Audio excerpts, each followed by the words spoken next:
Alright, so this might be a petty hill to die on because it really is kind of meaningless, but I saw this meme on the internet the other day, and it really brought up a point that sticks in my head all the time, which is when I'm talking about this show, which is that Toph is not a well-written character. She is a contrived Mary Sue.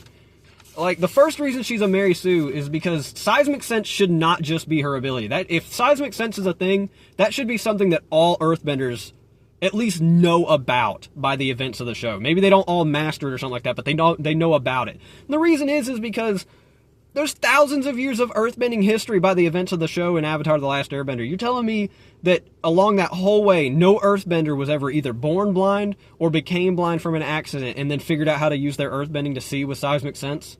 That's contrived as hell. That's contrived as hell. There's no reason that wouldn't be the case. Somebody might want to say, oh, well, you have to be taught by the Badger Moles. And it's like, okay, firstly, the first Earthbenders were taught by the Badger Moles. We get a whole episode on that.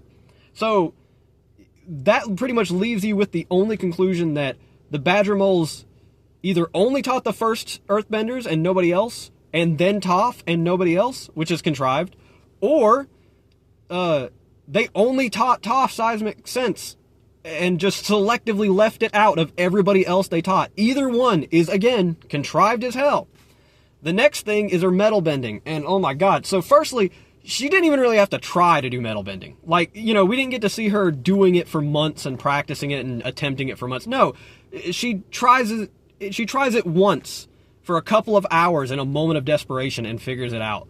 And it's like, okay, you know, it has cool points, but it makes no sense, because here's the reason it wouldn't make sense. The way it works in Avatar: The Last Airbender, you're bending the silicate impurities in the metal. It gets shown on screen that that's how it works. If you go back in time, metalwork becomes less pure, not more pure. So the people who were doing early metalwork would have had very impure products. Earthbenders who come up and see those very impure products would be like, oh, this comes from the ground. I bend stuff from the ground. Let me try to bend that. And they would have figured out they can bend metal if it has impurities in it.